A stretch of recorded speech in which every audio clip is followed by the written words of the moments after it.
Oliver! Oliver! When I opened the front door, there he was, Oliver, wearing a flashy leather jacket and sunglasses. It's been a while. Oliver, who had suddenly returned, barged into the house without hesitation. Despite having disappeared for years, his audacity was shocking. And behind him was a young woman holding a baby. Who on earth could she be? As if answering my question, Oliver began to speak. This is Stella, my girlfriend. And the baby is our child, named Hazel. What? I was dumbstruck by the barrage of bewildering news he delivered. Moreover, when he said he had something to talk about, the request he made was even more astonishing.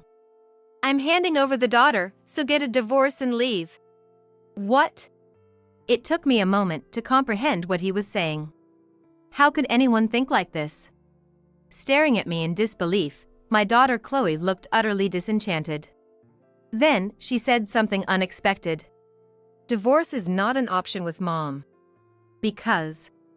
The next words from Chloe turned Oliver and Stella pale. My name is Luna Smith.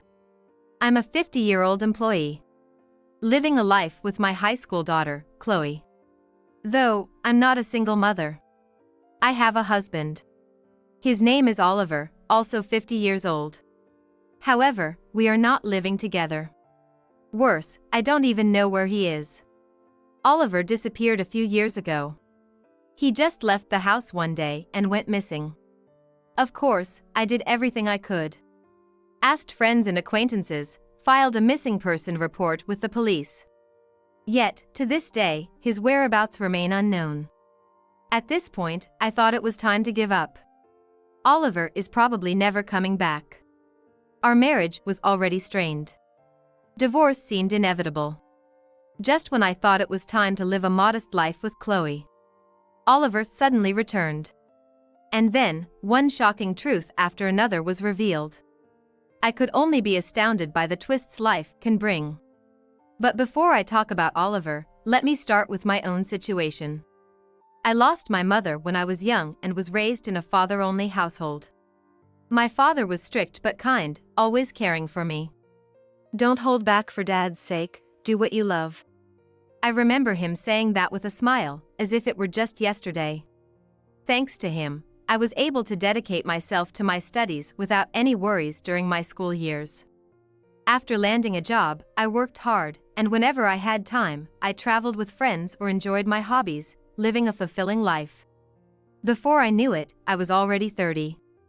Just when I was starting to feel a bit anxious about marriage, Oliver appeared before me.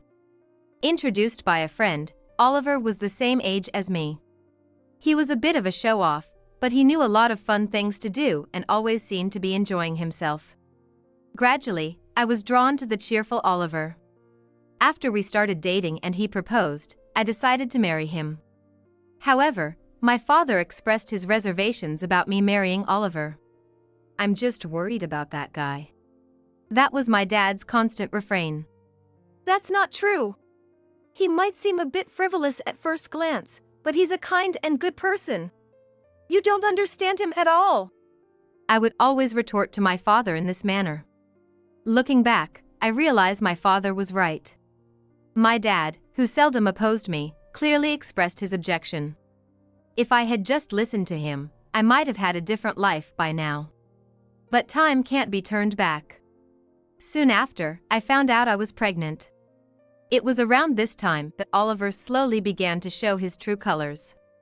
Man, this bike looks cool. Hey, I want to buy it with my next paycheck. Oliver pointed at a motorcycle in a magazine, smiling brightly. Lately, he seemed to be getting into motorcycles, spending his weekends tinkering with them. He started hanging out less, and I felt his spending was getting a bit reckless. What are you talking about? You already have one. Think about our finances. Our child is going to be born soon. Yeah. Man, you're so nagging. Oliver responded with a bored expression. Lately, Oliver's attitude hasn't been great. I wonder if it's just my imagination, but it feels like I've become his second or third priority since we got married. Maybe we're just going through a rough patch. I was thinking of it lightly, just like that. I had no idea that a terrible event was about to unfold. Wait, what's with this bike? I was shocked and blinked in surprise when I saw a shiny new motorcycle in front of our house. I went ahead and took out a loan to buy that bike, Oliver said proudly. How about that? Cool, right? I was furious, having never thought he'd actually buy it. But Oliver, unfazed by my lecture, immediately started taking care of the bike. I was utterly dismayed by his selfish actions. Especially now, when I wanted to save as much money as possible for our coming child. Rubbing my belly, I muttered complaints to myself. A few days later. In the evening, while I was preparing dinner, Oliver called. He was supposed to be out riding his motorcycle around, but something must have happened. When I answered the phone, Oliver, with a trembling voice, started to say something terrifying. Luna, something terrible has happened. I was speeding a bit and hit someone. What? My mind went blank. Apparently, the other person was unconscious, and he had hurriedly called an ambulance. Oliver seemed to be slightly injured as well, but the situation was unclear. Let me know when the ambulance arrives and the hospital is decided. I'll come too. Saying that, I hurriedly hung up the phone. Once I arrived at the hospital, I looked for Oliver. Oliver was in the waiting room, talking to the police. He had a bandage on his knee from a scrape, but other than that, he didn't seem to have any injuries. I joined the conversation and got information about the other party involved. The other party was a young businessman named Luke Jones. The victim's parents and wife arrived with pale faces. His condition seemed to be quite severe. Soon after, a doctor came out of the operating room. The moment I saw his face, I guessed the outcome. As expected, the doctor announced, he has just passed away. The wife's screams echoed through the hallway. After that, it was like hell. Oliver was immediately arrested. He was going to prison for a traffic-related offense. The situation was that Mr. Tanaka was crossing the street at a green light when Oliver hit him. Speeding and running a red light, and on top of that, the fact that the victim had died, must have led to the judgment that it was a particularly malicious accident. What's more horrifying, that motorcycle wasn't insured. So, compensation to the victim's family was covered by the mandatory liability insurance everyone must have. But even after that, the amount wasn't enough. The rest had to be paid by Oliver, the offender. Ah, man, this is bad. I don't have the money. Luna, can you cover it for me? Oliver's casual request infuriated me. What are you talking about? I don't have that kind of money either. It was not just about the money, but I was astonished by Oliver's nonchalant attitude at this stage. He didn't seem to be thinking about the deceased person or their family at all. Traffic prison is a bit lighter than regular prison, lucky me. But still, I want to get back to the outside world soon. I want to catch up on my comics. He was too carefree by half. Since I got pregnant, Oliver's frivolous side started to show, and that was a fact. But I never thought it could be this bad. I was at my wit's end. That's when my father stepped in to help. I understand the situation. I'll cover the compensation. But there's a condition. Really? Oh man, that's a relief. Oliver quickly agreed to my father's conditions. And so, my father paid the remaining compensation on behalf of Oliver. My father used to manage an apartment building and had some savings. 2 years passed, and Oliver was released from the traffic prison. Of course, his previous job had long fired him. So, my father pulled some strings to get him a job at a small company. He had connections and a wide network from his time in business. That's why Oliver started to be more agreeable towards my dad. He was providing money and even got him a job. Oliver must have thought it was safe to follow him. But my dad saw right through Oliver's opportunist mentality. He kept a close eye on him to make sure Oliver wouldn't stray off the path again. You have a frivolous side. This accident was also a result of your personality. Are you seriously reflecting on it? Remember the victim and live an upright life, will you? Yup. I mean, yes. I'll turn over a new leaf and do my best. Oliver lived humbly for a while. He took his job seriously and even took care of Chloe, the child that was born. He never missed visiting the victim's grave on the monthly anniversary of the accident. I once wrote a letter to the bereaved family and mailed it. It seems they had moved, though, and the letter was returned to me. At that time, Oliver truly seemed to be reflecting on his past and living earnestly. But as a decade passed, Oliver's facade began to peel away. Around that time, my father started feeling unwell and began visiting the hospital. After a while, he was diagnosed with a rare disease. He began a cycle of being admitted to and discharged from the hospital. Even when discharged, he could hardly leave the house. I ended up having busy days juggling caregiving and work. Fortunately, Chloe was in middle school by then. She was reliable and could handle most things on her own. She was about to enter her exam period, but somehow, we managed to secure study time, and our lives were barely making ends meet. It was during this time. That's when Oliver's original frivolous and unreasonable side began to show. His spending became reckless, disappearing into hobbies and drinking. No amount of cautioning had an effect. On the contrary, he would retort, "It's my money, I can spend it however I want," getting even more upset. And then, he started coming home late in the morning. "Where on earth have you been?" I would shout at Oliver, exhausted from caregiving, as he returned home in the early hours. His face was red, perhaps from drinking. "It doesn't matter. With Dad in that condition, he can't say anything to me now, so it's a good chance for me to drink all I want and deepen my connections with various people. Man, it's so much fun." "What are you talking about? You're not even looking after the house. I'm struggling with work and caregiving, and Chloe is having a hard time with her exams. And you're taking it easy?" I couldn't help but scream. Oliver just laughed it off, saying, "It's just a breather." "Huh? I'm tired of playing the good husband, you know. I hate being tied down by roles like being a husband or a father. I don't want to carry that kind of role. I want to be more free." I was stunned by his words. "I can't believe you. You're not single, we have a family. Especially Chloe, she's still a minor, and you're... Ugh, you're so annoying. The one time I come home, and this is what I get. This is why it's so tiresome." Oliver exaggeratedly sighed.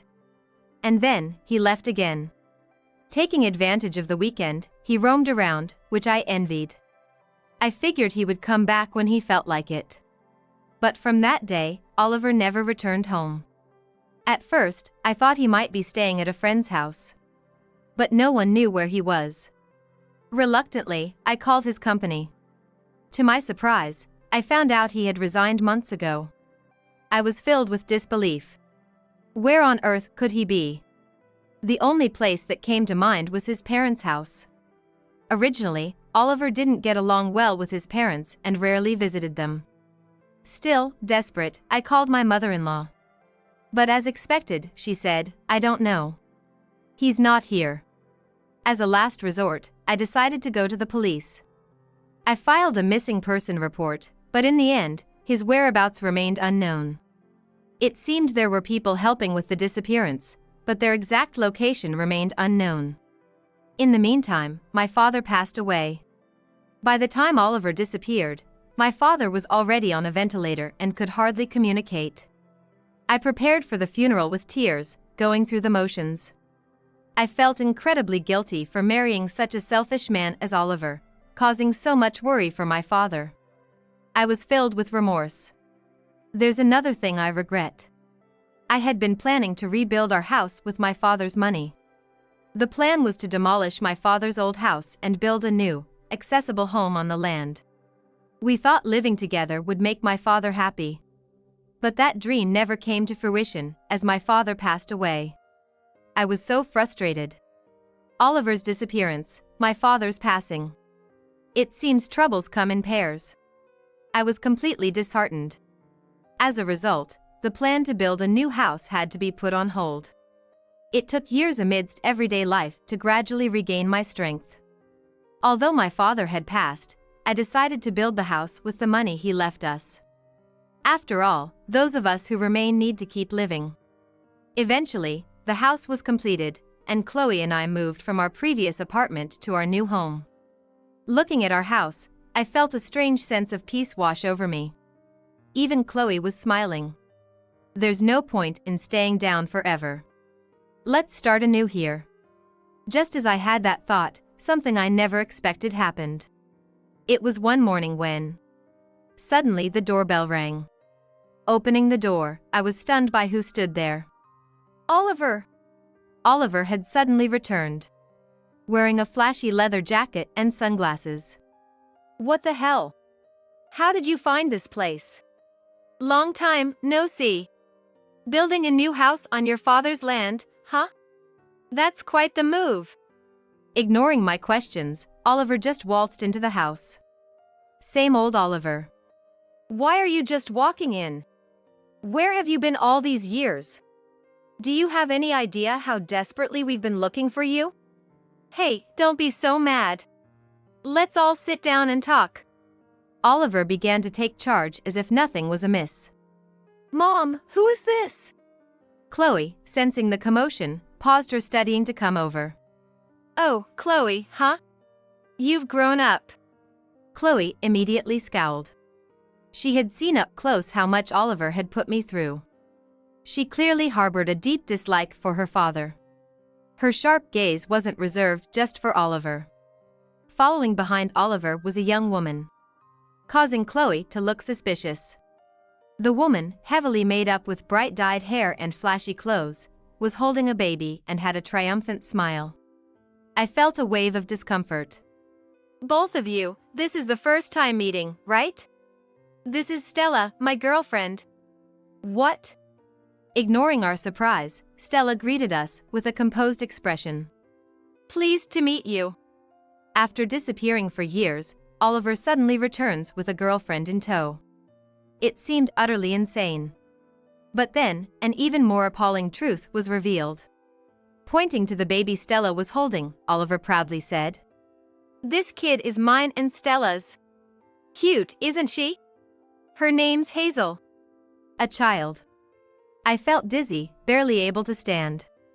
It was terrifying how much common sense he lacked. Was Oliver really this bad once you got to know him? I managed to squeeze out my voice. You come here out of the blue, with a girlfriend and a child. What's this all about?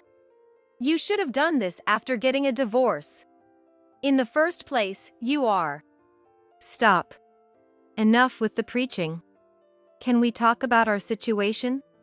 We came here today because we have a favor to ask. Oliver, cutting off my speech with a hand gesture, sat down as if he owned the place, alongside Stella. Such outrageously unconventional behavior. Their way of thinking was completely incomprehensible to us. How can we possibly listen to a favor from people as senseless as you two? Just get out now. Chloe shouted, her expression full of disgust. Then, Oliver dramatically pretended to be scared. Oh, scary, scary. Chloe's getting more like Luna. Not cute at all. Don't mock me. Chloe glared at Oliver and Stella. I put my hand on Chloe's shoulder. Chloe, let's calm down for a moment. I doubt it's anything worthwhile, but let's hear them out. We couldn't let Oliver dictate our emotions. We had to stay calm. Realizing this, I managed to soothe Chloe, who looked ready to lunge at Oliver. Then, we all sat down. What have you been doing since you left home? I asked, curious. Just before I left, I met Stella working at a club. She's young and cute, and we really hit it off. Oliver said, smiling at Stella. It was so creepy, it was almost funny. So, I told her about how my wife and in-laws were giving me a hard time, and she suggested I stay with her, so I did. What? Yeah, it was great. Stella isn't nagging like you, she's kind. Then we had a kid, and she told me I didn't have to work if I took care of Hazel, so I quit my job. A stay-at-home dad, you know? Oliver continued, unfazed by our stunned silence. Sometimes Stella goes to work in clubs out of town, so I'd go with her, living in different places all over the country.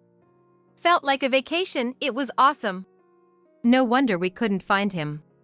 Basically, Oliver was living off a younger woman.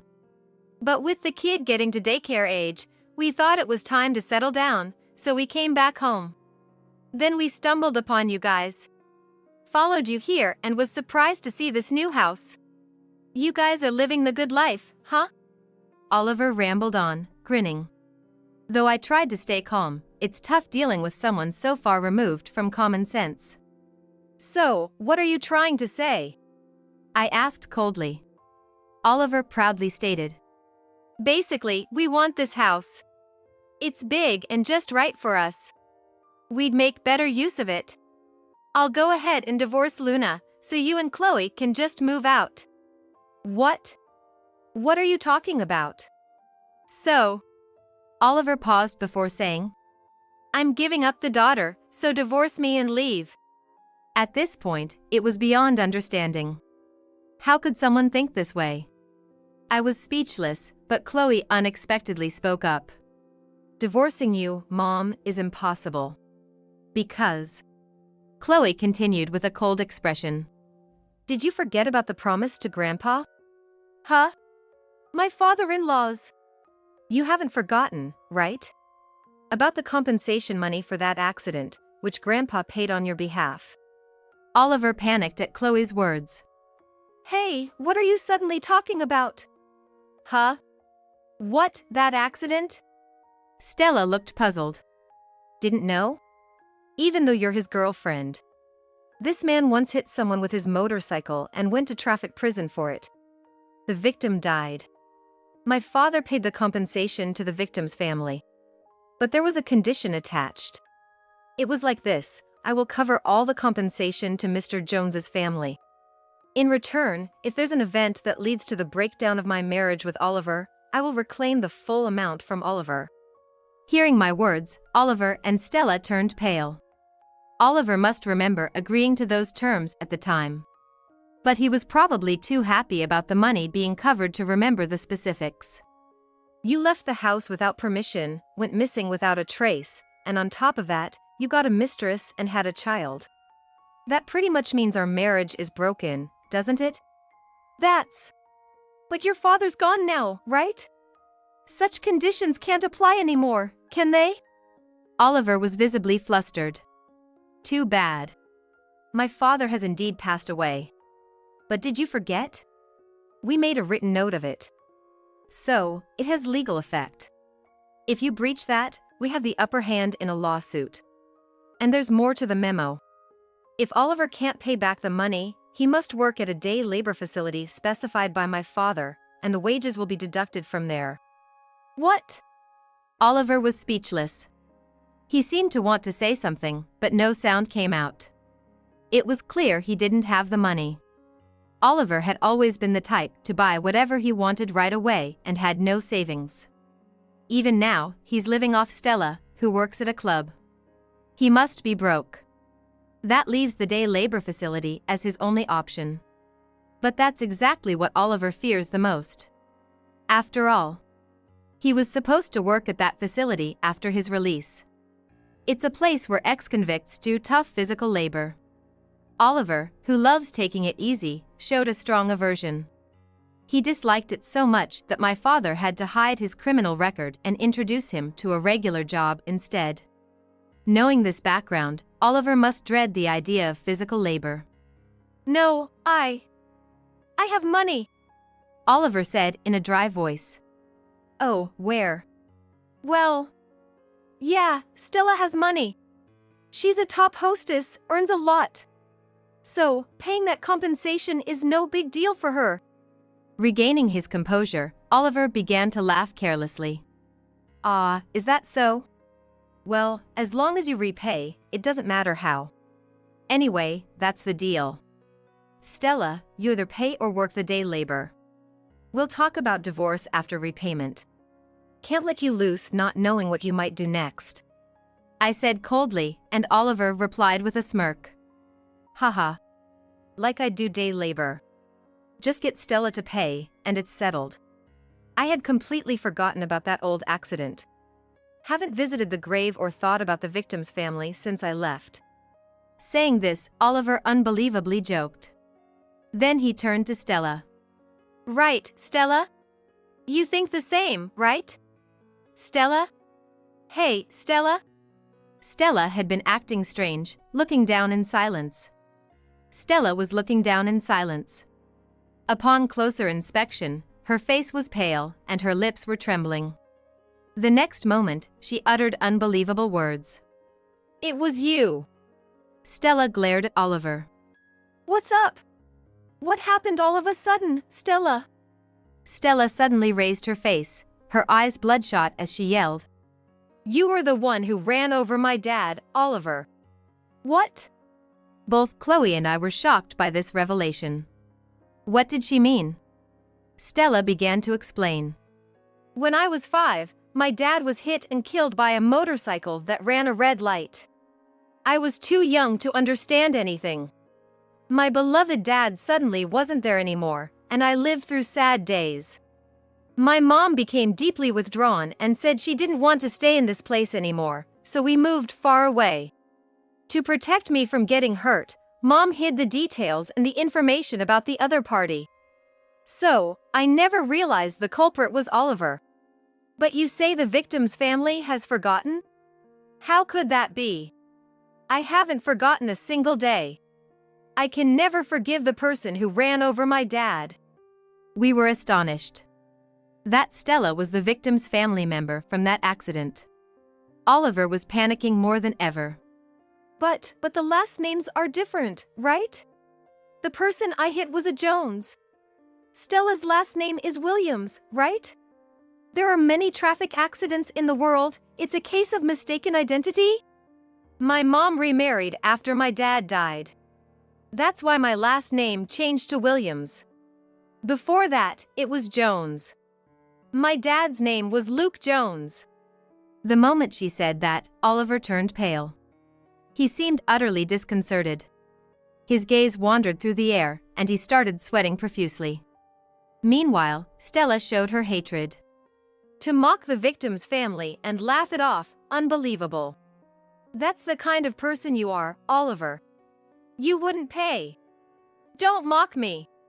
Stella, completely enraged, had bloodshot eyes. Frightened by her voice, the baby Hazel she was holding started crying. However, she did not soothe her.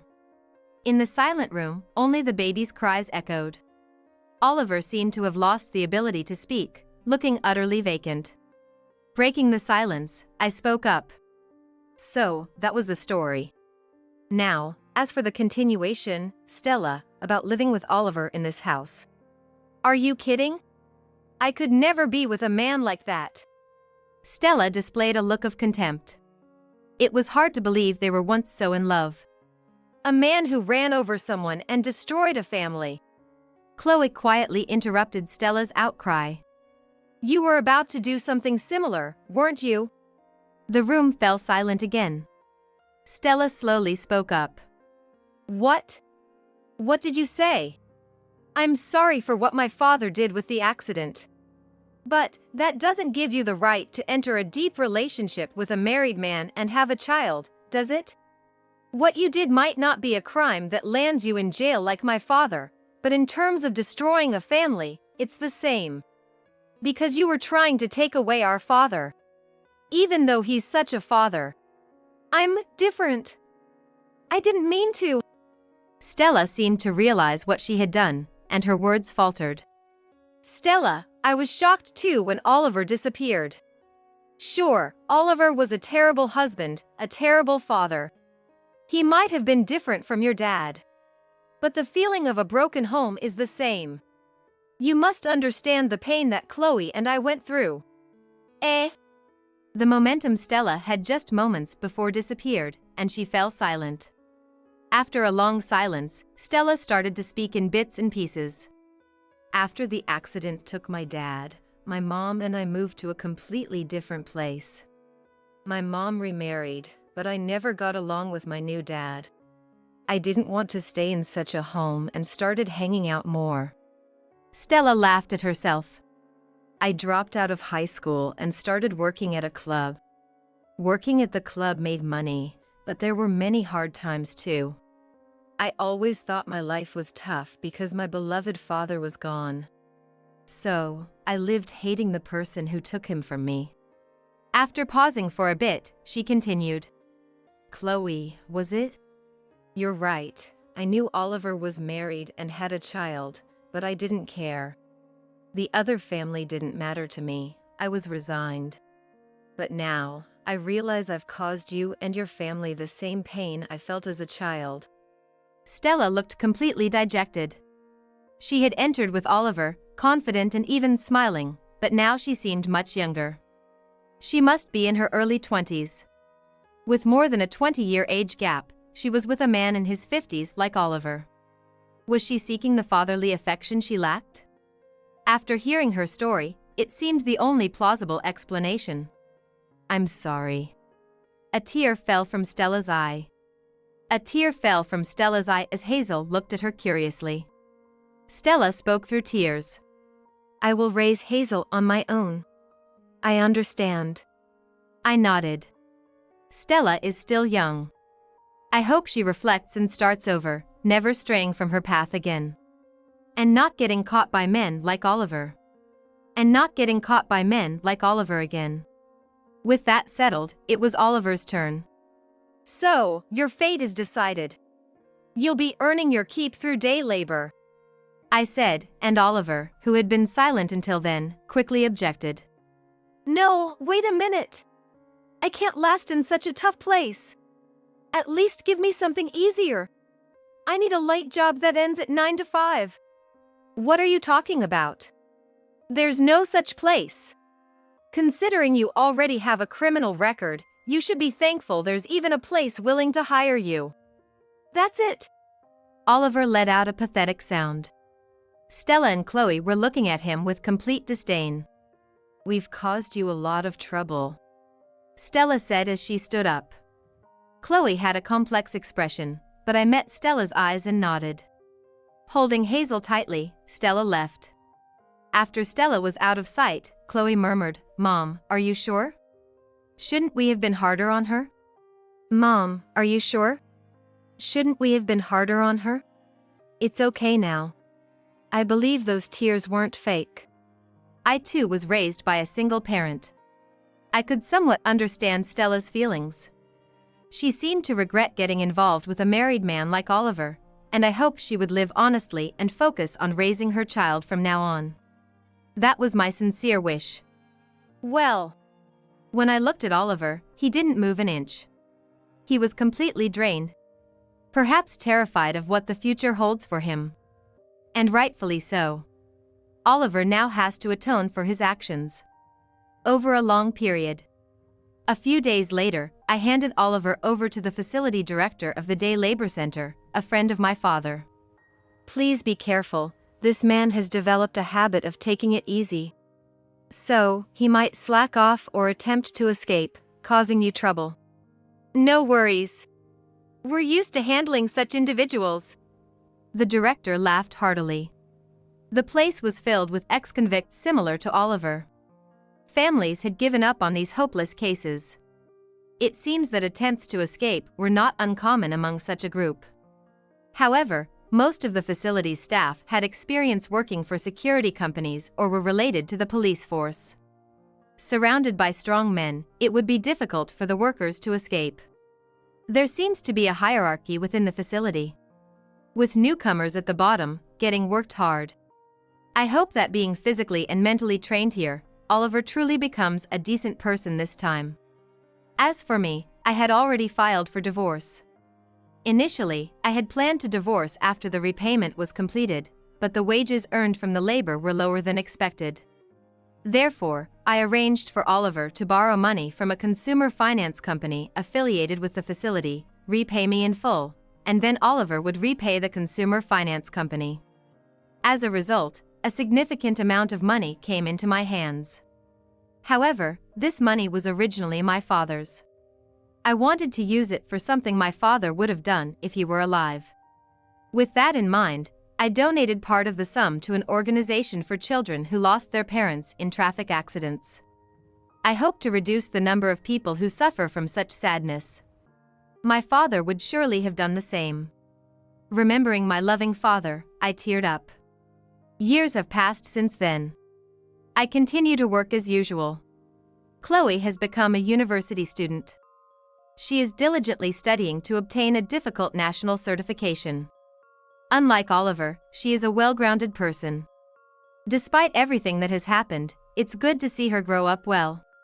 Reflecting on the tumultuous days when Oliver was around, I truly feel this way. Now, I'm just thankful for ordinary days. Being able to live a peaceful life is more precious than anything. I hope this tranquility lasts forever.